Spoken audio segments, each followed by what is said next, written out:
Revenge with Karen. I knew I'd been shot the moment the room got quiet. Not from a bullet hell that would have been kinder, but from Trent's voice, slick and smug, cutting through the fluorescent buzz like a paper cut to the jugular. "You're not management material," he said, halfway through my quarterly metrics presentation. Just loud enough to be heard. Just cruel enough to draw blood. One board member, Ron, who still thinks Excel formulas are wizardry, snorted into his coffee. Another smirked like a middle schooler watching someone get pantsed. And Trent? He leaned back in his ergonomic throne like he'd dropped some corporate truth bomb, arms folded, jaw clenched in self-satisfaction. I stood there, laser pointer still aimed at the bar chart showing our Q2 process recovery improvements. 14% uptick. Client retention up 9%. We'd salvaged 2 failing contracts in 6 months. But none of that mattered. Not to them. Not when Trent needed to prove to the old boys that his MBA wasn't just a $120,000 personality defect. "Thank you," I said. Calm, too calm. My face didn't twitch. My hands didn't shake. But inside, a silent earthquake cracked something loose. 8 years, 3 CEOs, 5 different departmental reorgs. And I had been the one they always leaned on when deals stalled, when vendors pulled out, when the interns cried in the break room. I trained Trent's predecessor. Hell, I trained his predecessor's predecessor. But apparently, I wasn't management material. Because I didn't talk like a TED talk, didn't flash spreadsheets like magic tricks, didn't call attention to myself while I quietly made sure the building didn't catch fire. And if you've made it this far, if you've ever been publicly humiliated by someone who couldn't find their own butt with both hands and a map, me a favor, hit the like button and consider subscribing. It really helps the team keep digging up these little office horror stories you swear must be fiction. But somehow, they're not. Anyway, back to that moment. Trent moved on. So yeah, he continued, shifting the slide deck back to his flashy proposal for outsourced compliance ops. "We'll trim overhead by shifting Patricia's team into an automation strategy. I'll spearhead that with Chloe." Chloe, 24, hired last month. Once asked if our internal platform was like TikTok but for documents. I shut off the projector, quietly, politely, no fuss. I gathered my notes, nodded at the board, and walked out of the room before they could remember I existed.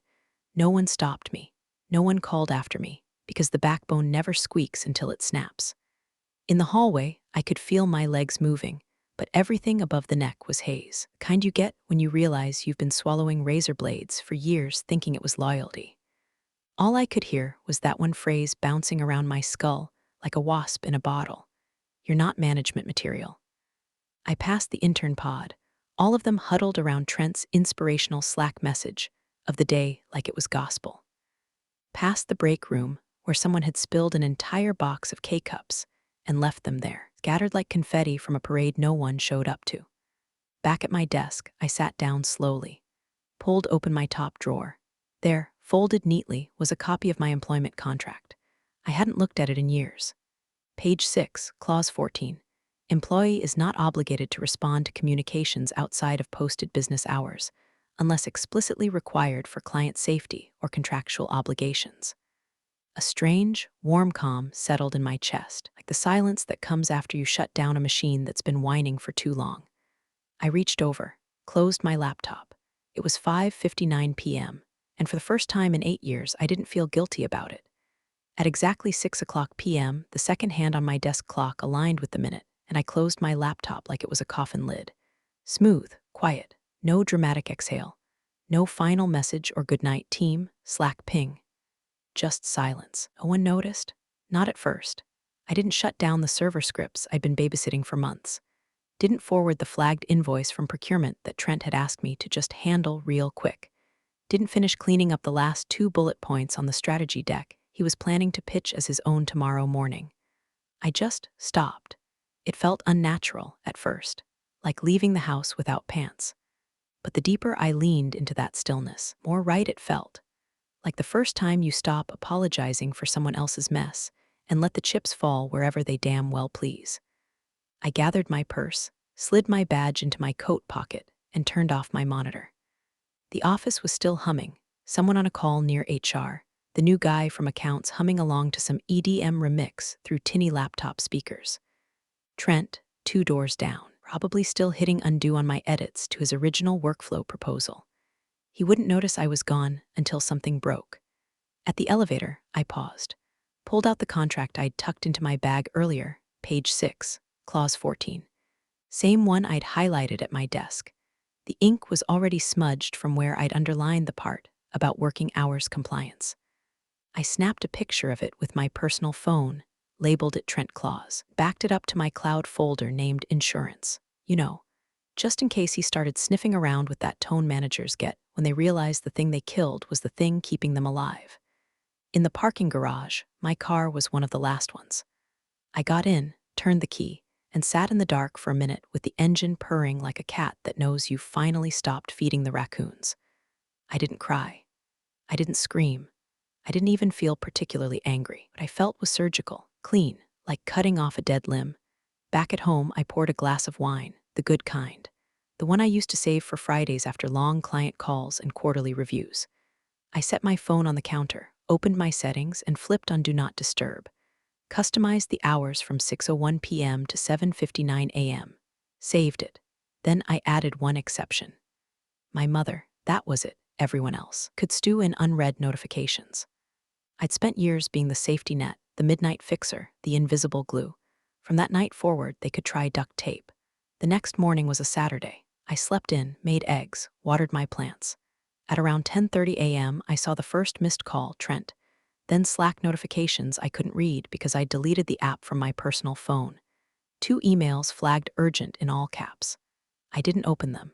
Instead, I sat down with a notepad and made a list. Title: Things I do not do after 6 p.m. anymore.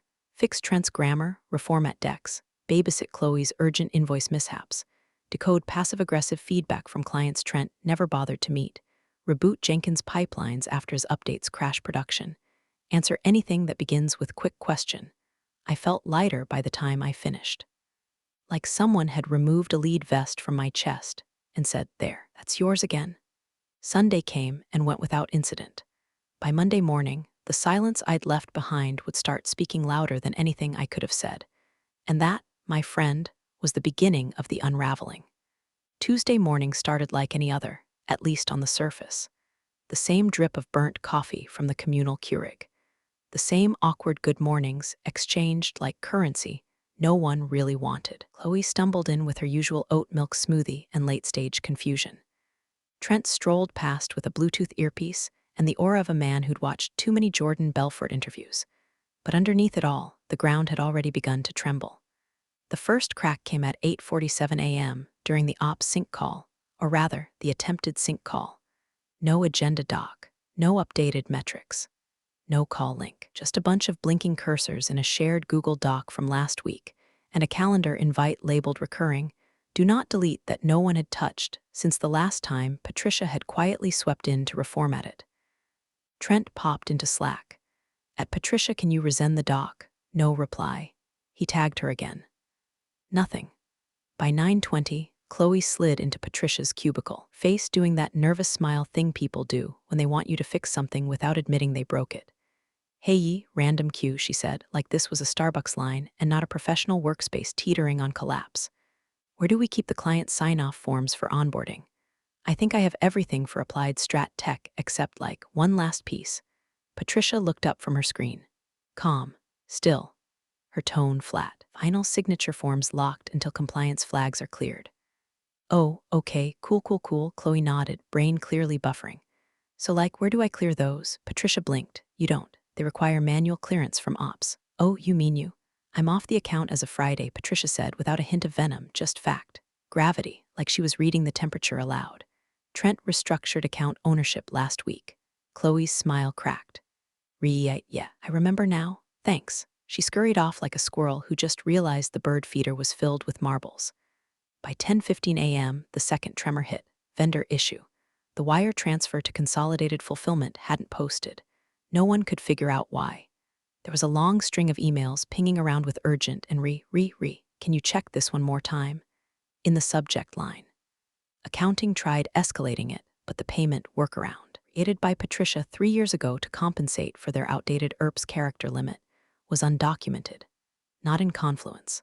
Not in the shared drive. Not anywhere Trent's automation wizardry had thought to migrate. Because it lived in Patricia's head. And Patricia? was still seated at her desk, headphones in, casually sipping from a thermos that said world's okayest manager. She didn't even flinch when Trent's door opened hard enough to make the hinges protest. He stormed across the office, jaw clenched, Slack window open on his phone. Ping, ping, ping. At Patricia, please confirm receipt of this file. At Patricia, need your eyes on the Strat Tech doc. At Patricia, can you reply? She didn't. Her Slack status read active. Her hands were typing something, but it wasn't for him. Across the room, Chloe was now half collapsed over her keyboard, calling someone in HR to just double-check how PTO carryover works. One of the junior analysts was trying to troubleshoot a permissions error on a SharePoint folder that Patricia had owned since 2018. No one could get in. By 11:30 a.m., the senior project manager had wandered over to her with a folder under his arm, mouth twitching like he wasn't sure if he wanted to ask or confess. "We've got a call with the state auditors this afternoon," he murmured. "Any idea if legals reviewed the final compliance update?" Patricia didn't even look up. "Nope. Do you know where it might be?" "Same place it's always been," she said, still not meeting his eyes. "Which is?" She finally turned to him, smiled politely. "Somewhere between Trent's job and not my problem." The project manager blinked, nodded slowly. "Right, got it." The ground wasn't shaking anymore, it was splitting. By noon, the office felt like a dam under pressure, stress leaks in every direction. Phones buzzing, Slack threads spiraling, an intern openly crying in the supply closet because they couldn't tell if this label printer issue was their fault or systemic. Patricia watched it all like a woman watching her ex trip over his own shoelaces in the parking lot. Not gloating, not vindictive, just present, a witness to consequences long overdue, because she hadn't sabotaged anything. She had simply removed the one invisible force keeping the chaos in check. Herself. Email hit her inbox at 2:13 p.m. Quiet little chime. Subject line, gentle reminder compliance audit doc review. Sent from Franklin Cho, the most diplomatic man in the building. You'd never know he was the compliance officer for a firm skating daily on the edge of legal paperwork purgatory. Franklin wrote every message like he was apologizing for existing. Still, the weight behind that gentle reminder could flatten a CFO. Tricia opened it and scanned the contents without expression. Franklin had copied the usual suspects, legal, ops, and Trent, who had clearly not responded. The body of the email was classic Franklin. "Hi all, just circling back to confirm the final review on the updated compliance documents for our upcoming eligibility renewal with the state infrastructure account. Patricia's signature is the last one outstanding. Deadline is this Friday. Let me know if I can help move this along. Best, Franklin. Simple, painless, deadly, because that signature, that was the last domino." Patricia leaned back in her chair, watching as her screen reflected her own unreadable face. She had known this audit was coming for weeks. She had built the original compliance templates they were modifying now. The documents were airtight because she'd made them airtight, worked with legal to translate the new regulatory shifts into action items, while Trent was still trying to figure out what the word exemption meant without Googling it in the bathroom. And yet here they were, 3 days from the submission deadline, $1 million state renewal hanging in the balance, and no one had followed up on the final approval until Franklin's sweet human post-it note that he was, politely flagged it. She didn't respond. Instead, she clicked forward, typed in her personal Gmail address, and changed the subject line to, "For records, just that." A time-stamped breadcrumb dropped without comment.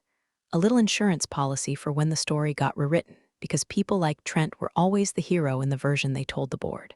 She knew that dance, knew how the blame shifted when the music stopped. She'd been the scapegoat and the savior more times than she could count. But this time she wasn't dancing. Trent, bless his arrogant heart, hadn't even acknowledged Franklin's email. Patricia could see the Slack thread he'd started with legal instead, asking if someone else can push this through. The replies were a symphony of shrugs. Legally, no one else could sign off. The chain of responsibility had been assigned by name, hers. Changing it now would trigger a new review cycle. Minimum 5 business days. They didn't have 5 business days. They had 3. She didn't gloat, even smile. Just flagged the email in her inbox and moved on. Outside her cubicle, the stress level was inching toward code red. Chloe was on her 3rd can of Diet Coke and her 2nd audible sigh per minute. Someone had opened the office window, and a gust of wind had sent Trent's reorg flowchart spiraling off the corkboard, landing in the trash with poetic accuracy. At 3:17 p.m., Trent finally showed his face, hovered near Patricia's desk like a raccoon sniffing around a bear trap. Hey, quick ask, he said, voice oily with fake nonchalance. Franklin said you've still got the final sign-off on the audit docs. Just wondering if you had a sec to glance at it. Super basic stuff. She looked up slowly. I'm off that workflow. Well, I mean, yeah, but you're still the named reviewer, not my call. That's legal. He blinked. Okay, yeah, but if you could just give it a once-over. Just this time, that'd be. She held up her hand. Not rude, just final. My working hours end at 6. You'll get what you get before then. Trent looked like he wanted to say something else, but thought better of it.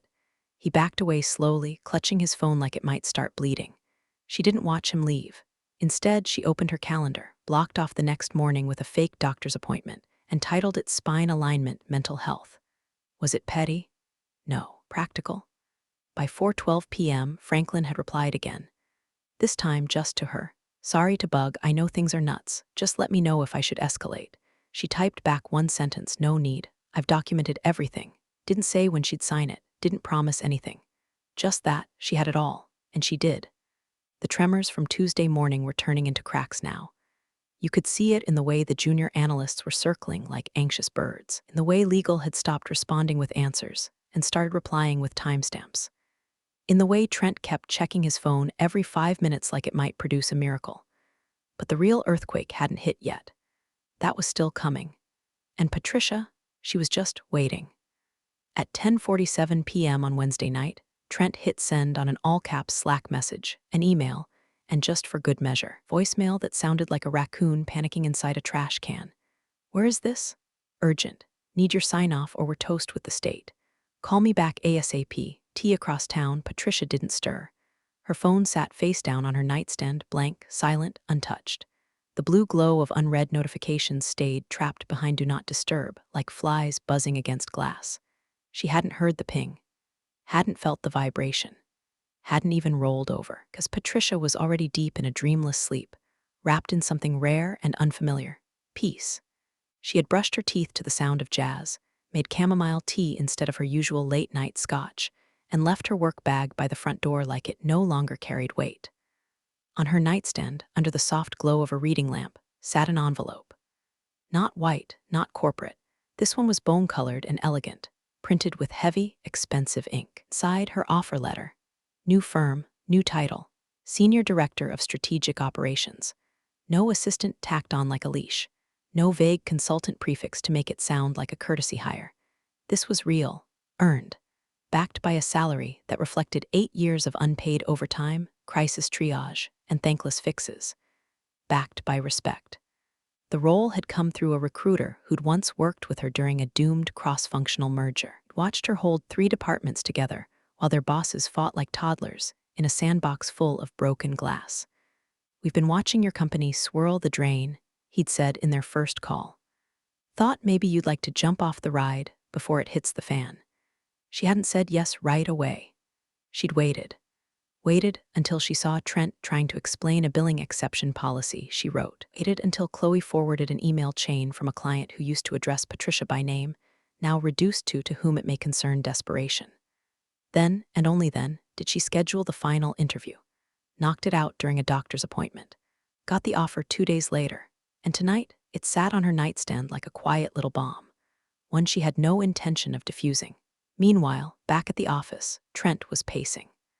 The Slack threads were on fire. Franklin had gently escalated the compliance audit delay to legal. Legal had kicked it back to Trent with the digital equivalent of a shrug and a good luck. The state deadline loomed less than 48 hours away. Chloe had left at 6:15 after pretending to help. 2 junior analysts had silently noped out at 7:30 after their group chat blew up with "Is this actually happening?" memes and gifs of burning buildings. Trent stayed, because unlike Patricia, Trent didn't understand systems. He didn't know that her silence wasn't passive-aggressive. It wasn't emotional sabotage. It was surgical withdrawal, a deliberate severing of the thread that tied the company's operational sanity to one woman's quiet dedication. At 11:03 p.m., Trent tried one more thing. Hey, I know you're probably asleep, but this is serious. I need you to just sign off so we can move forward. I'm happy to give you credit in the board notes. Okay, he left that message on voicemail. Patricia didn't hear it. She was already dreaming, nothing vivid or symbolic. Just a deep, uninterrupted rest she hadn't had in years. The kind of sleep that comes when your brain finally realizes it doesn't need to prepare for battle every morning, when your spine relaxes after being straight as rebar for a decade. Outside, the night hummed quietly. Inside, her living room glowed faintly with the screen of her personal laptop. It left one window open, an email draft to her future employer. Not sent yet, just waiting. Subject line, formal acceptance. The body was simple, thrilled to join the team. I'll confirm my start date by Friday EOD. Thank you again. She would click send in 48 hours, after one final move. Until then, she slept soundly while Trent marinated in the mess he made, slapping at keys and begging shadows to fix things he didn't understand. In that moment, Patricia didn't feel rage. She felt serene. The storm wasn't hers anymore. Thursday at exactly 2:56 p.m., a calendar alert popped up company-wide. Subject, all hands, 3 p.m., conference room B mandatory, no context, no agenda. Just bold red letters and a time slot slammed onto everyone's calendar like a last-minute funeral invite. Whispers began to stir before the first seat was filled. Patricia strolled in 2 minutes early, coffee in hand, eyes unreadable. She took her usual seat, third chair from the left, near the thermostat, and watched the room gradually populate with puzzled faces and nervous fidgeting. Trent arrived at 2:59, tight-lipped, typing furiously into his phone and very much not in control. His collar was sweat-stuck to his neck, and his favorite accessory, an air of smug certainty, was conspicuously absent. The founder, Gregory Lyman, entered last. Gray suit, no tie, no small talk, just walked to the front like a man who just realized the house he'd built on sand was now up to its windows in salt water. Thank you for joining on short notice, he began, voice rough as if he'd already raised it in a meeting no one saw. We've got an issue. Silence. He pulled out a sheet of paper. Real, physical paper. Not a tablet. Not a shared doc. That alone said everything. Received a notice this morning from the account management team at Reynolds & Polk, our largest legacy client. They're initiating a stability review. No one moved. Patricia blinked once. Slowly. Her face didn't change. Lyman went on. Apparently, some key deliverables are slipping. Compliance documents were submitted late. Vendor payments bounced. Onboarding materials missing signatures. Every word landed like a punch in the ribcage. Murmur started near the HR side of the room and worked its way down the row. R&P has concerns about our capacity to manage their upcoming Q4 rollout, he continued. And I'm just now finding out they've been asking for call with me for 3 days. 3 days. He let that hang in the air, then turned slowly to Trent. Trent, you're the acting VP on that account. Walk us through what's happening. Trent straightened, adjusted his jacket, and very predictably launched into the buck-passing monologue of the century. Well, yes, we're aware of some procedural bottlenecks, he said, clearly trying to buy time by weaponizing vague jargon. There's been a shift in workflow handoffs as we transition Patricia's legacy responsibilities into a more scalable model. Lyman raised a hand. Stop. Trent froze mid-sentence. A more scalable model? Lyman repeated, tone flat. Is that what you're calling this? Trent blinked. Well, because what I'm hearing is that a client who's been with us for over a decade is now questioning whether we can tie our own shoelaces without tripping over our ERP system. And the one person they explicitly named in their notice, the one they said used to make them feel safe, is sitting right here. Patricia. Every head turned. Patricia didn't flinch, didn't nod, didn't smile, just sipped her coffee like she was watching a weather report about a storm she'd seen coming 6 months ago. Lyman looked at her directly. Anything you want to add? She set her mug down carefully, folded her hands. Then, with a tone as neutral as a thermostat display, said, I'm no longer assigned to Reynolds & Polk. As of last Thursday, that was it. The room stayed frozen in stunned, brittle silence. Even the HVAC seemed to go quiet. Lyman turned back to Trent. Eyes narrowing. You didn't tell me that. Well, we discussed redistribution of roles, but I thought you thought? Lyman snapped. You thought removing the primary contact from our biggest account 1 month before renewal, without so much as looping me in, was a good idea. Trent's face went ghost white. Chloe suddenly found something fascinating in her shoelaces. Patricia sat still, eyes on the founder, not on Trent. Could feel the weight of every unspoken truth pressing against the walls of that conference room like a rising tide. But she didn't crack. She didn't need to. Let them fill in the blanks. She'd already filed every document, forwarded every flagged email, screen-capped every Slack message, and stored every version-controlled edit to that client's folder in her personal archive. Not because she wanted revenge, because she understood what it meant to clean up messes you didn't create. Across the room, someone sneezed. It was the only sound. Lyman closed his folder. Meeting adjourned. No one moved. Trent looked like he was trying to evaporate. Chloe looked like she might faint. The junior analysts were practically holding their breath. Patricia stood, straightened her jacket, and left the room at a calm, measured pace. No gloating, no satisfaction. Just the quiet certainty that the cracks were now too wide to patch. And the flood was only just beginning. Friday morning arrived like it always did. Sunlight slicing through the blinds, kettle whistling softly in the kitchen, the ritual of quiet that Patricia had built over years of chaos. She stirred her coffee slowly, black with a touch of honey, savoring the silence. Outside, the neighborhood was just beginning to buzz, dog walkers, garbage trucks, a jogger in neon shorts running like she was being chased by her cholesterol. Patricia glanced at the time.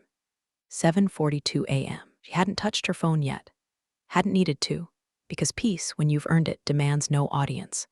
She finally reached for the phone, flipped it face up, and the screen lit up like Times Square in a blackout. 58 missed calls, 12 voicemails, 17 unread messages. Slack, 38 pings. Email, 43 new messages, 9 flagged urgent. And the best part, all of it timestamped between 6:57 p.m. Thursday and 7:40 a.m. Friday.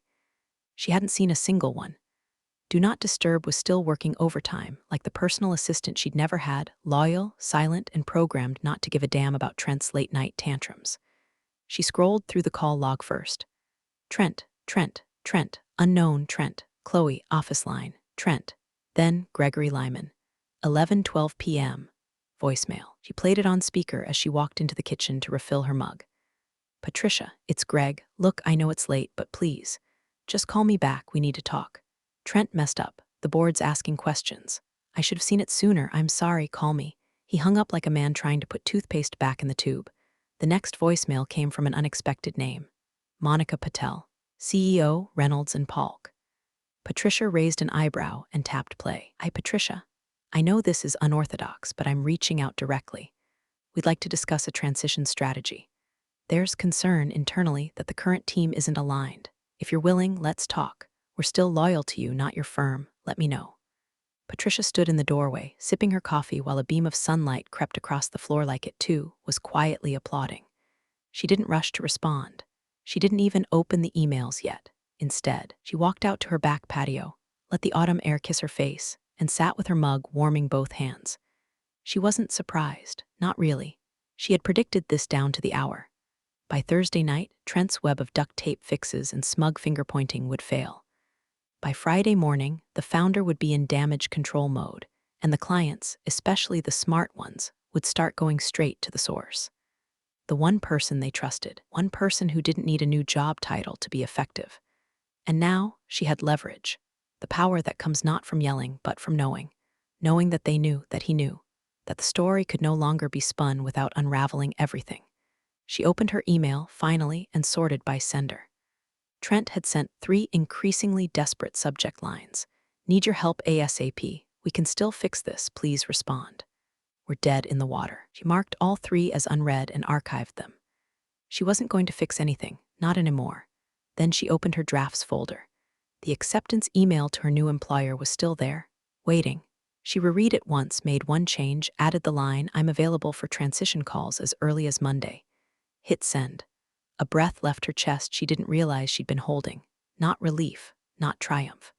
Just a quiet, earned stillness, kind that settles in when you've spent years holding up the scaffolding, and then finally stepped aside. Her phone buzzed again. Another call from the office line. She didn't answer. Instead, she poured another cup. Let the storm rage. She was already somewhere else. The email arrived at 10:04 a.m. sharp. Subject line. Account termination notice Reynolds and Polk sender. Aaron Callahan, VP of Strategic Partnerships, Easton Gray Group. Patricia read it once, slowly, then again, faster. Not because she needed clarification. Just to let the reality sink in like water through wood grain. It was done. Her new employer, who hadn't even officially announced her hiring yet, had just pulled the $11 million annual contract, that had been the pride jewel of her old firm for nearly a decade. The same contract she had personally onboarded, stabilized, grown from a struggling $2.8 million pilot into a full-blown, cross-regional strategic engagement. The same contract Trent had inherited like a child crashing a bike he didn't build. Now it was gone. Reason listed in the body of the email was surgical. Due to failure to maintain procedural continuity during key account transitions and a breach in confidence during compliance workflows, Easton Gray Group has elected to terminate our strategic partnership effective immediately. One line, no anger, no apology, just a scalpel sliding across the neck of a company that thought it could replace muscle memory with buzzwords and spreadsheets. Patricia didn't flinch, didn't smile, didn't fist pump or whisper some righteous little gotcha. There was no victory dance, only stillness, because this wasn't revenge. This was reality finally arriving with a clipboard and a calculator. She tapped forward, then paused. Her cursor hovered over Trent's name, then Chloe's, then Gregory Lyman. Deleted them all. Instead, she scrolled down to board distribution list and selected one recipient, Ron Welker at Daybridge Capitalcom Ron. The board member who'd snorted into his coffee the day Trent said she wasn't management material, one who'd smirked when she'd said thank you like she was being dismissed from a volunteer job she should have felt lucky to have. She added no message, no context, just hit send.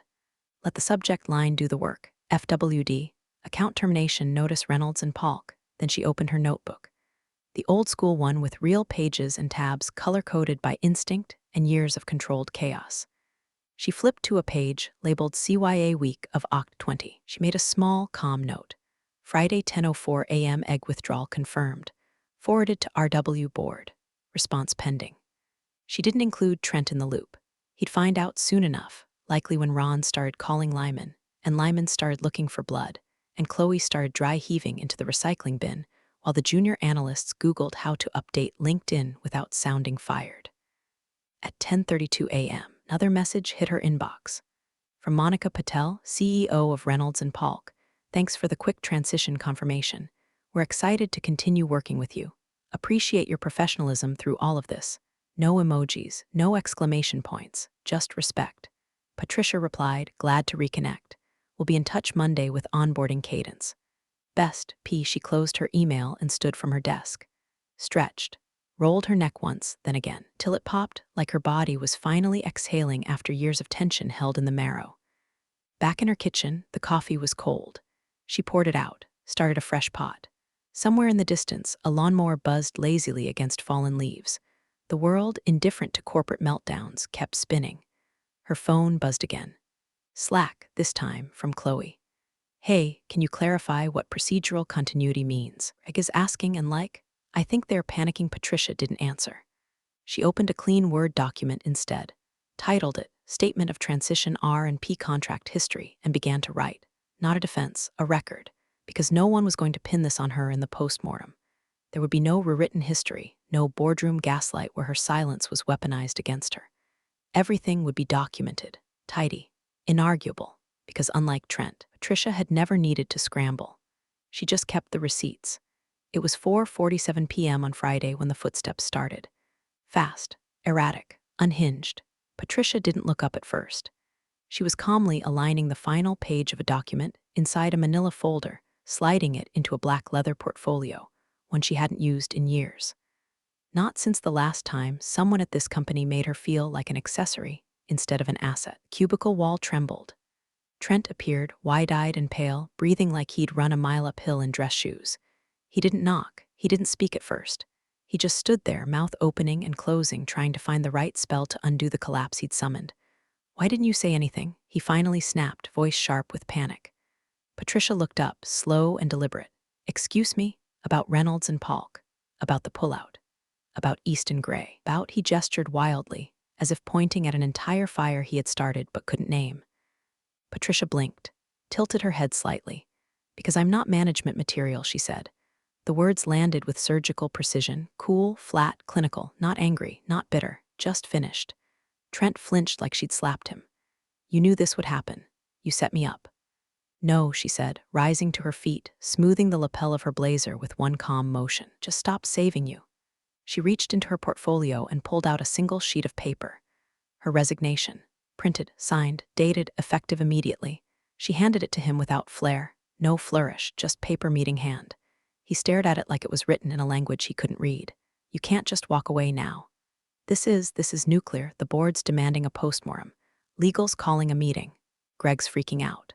I'm not your shield anymore, she said, gathering her bag, unhooking her badge from the lanyard.